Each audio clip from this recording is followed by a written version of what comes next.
everybody. Joseph Rothschild here, aka...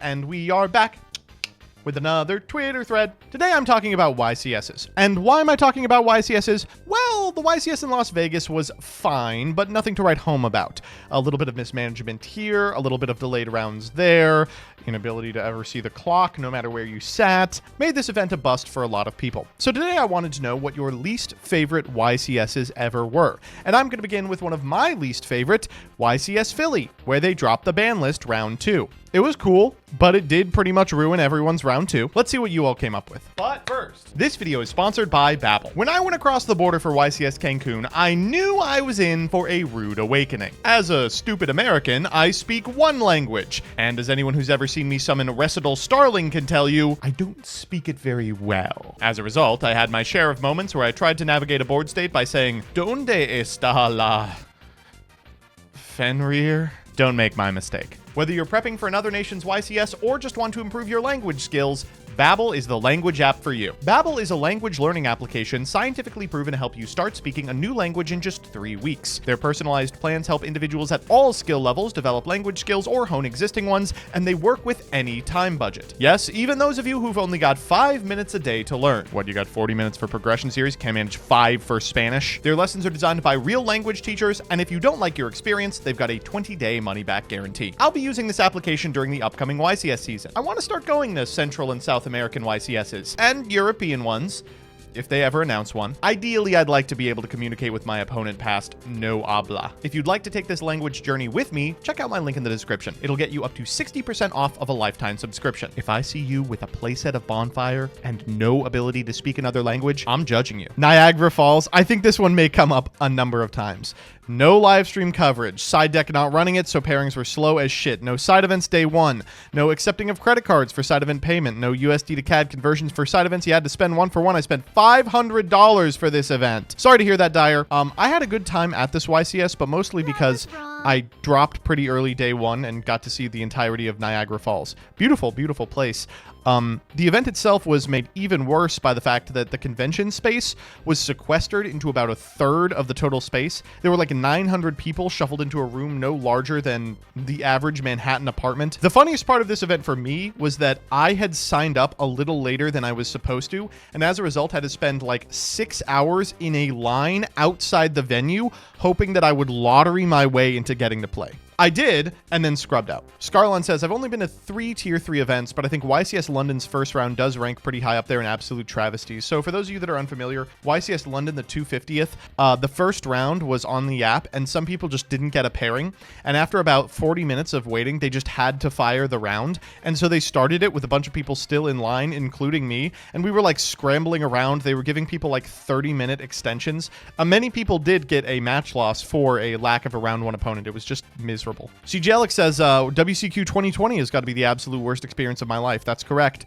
I got 8 months in jail for breaking Australian quarantine, missed out on top 42 because of some Wendy's bullshit, and worst of all, half the topping decks got pruned by Yu-Gi-Oh! Top Decks clown show. It's funny to me that the Australian Nationals event, which you should check out my video on if you're unsure what's going on here, didn't prune the deck list by Ben Shapiro Weed Goku. They were looking through them and they were like, ooh, a lot of these are just really, really fake. But Digital Bug Guru Matica by Jeff Tiedrich did get 42nd place. Not an event I played in, but the first regional I judged, we were expecting around 150 players and ended up close to 300. It had to be crammed into a single high school gymnasium because that was the venue for some reason. Still wonder why I kept judging after that. You haven't experienced crammed regionals until you've played on the floor, until they have set up the little paper triangle on a square of carpet. Regional in Arkansas, half of us were playing in a weight room and the other half in a 110-degree dungeon. This was my seat for round 1. I sat in it for 2 hours waiting for the round to start.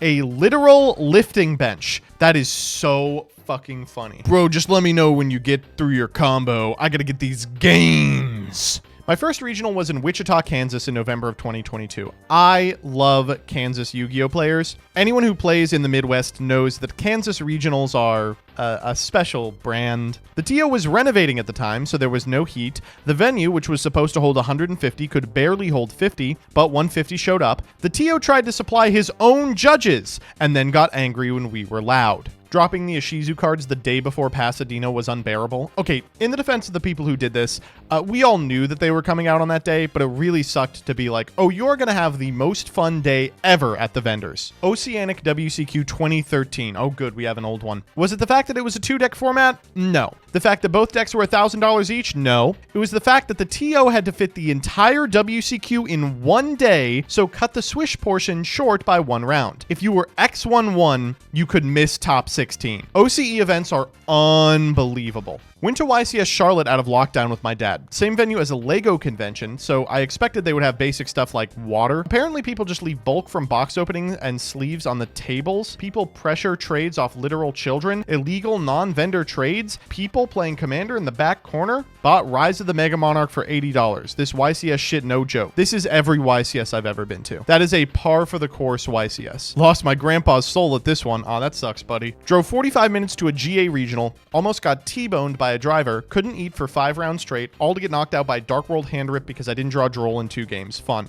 The best parts of these is when you go to an event that is pretty mid, but not necessarily bad, but your Swiss experience is just like, oh cool, I played against Bish-Balkan followed by Dark World. Whoops. Regional in San Antonio, Texas, venue refused to do online pairings and posted them on a solitary pillar. So rounds took forever to start, and seating were these tables you would find in middle schools, so it was extra cramped to read pairings, play, and wait for 8 rounds. What the fuck? Did you have the regional in the High School Musical set location? What time is it? Time for round 3. I survived YCS Vegas 2024. Enough said. Man, not to belabor the point, but one of the most frustrating parts about the Vegas YCS that has nothing to do with the management is that just by virtue of the top deck being so overpowering that it's really the only thing you can play, and also not having been out for a long time, I would say probably every single round went like 40 minutes into time. Like, what are you supposed to do? You know, if the round ends and there's 15 people still playing, that's one thing.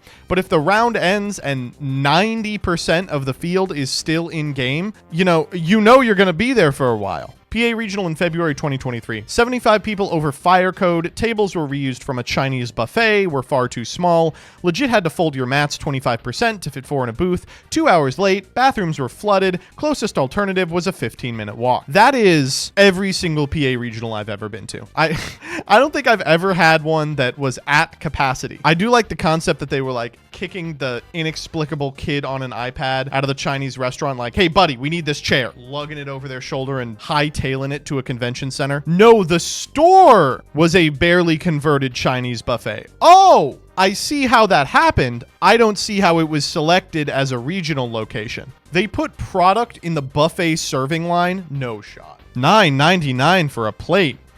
Just like get the big metal tongs, throw in Hidden Arsenal Chapter 1. No one else is taking it. When it comes to event management, frequently the bar is just on the floor. Hopefully next year they'll have a visible clock. At YCS Vegas last year, this big white guy came up to my friend and took their Jord and colored on its sails, nearly kicking them out of their side event due to disqualification. Thankfully, I had an extra one in my binder, but who would do such a thing? Recreation below. You asked me to do that!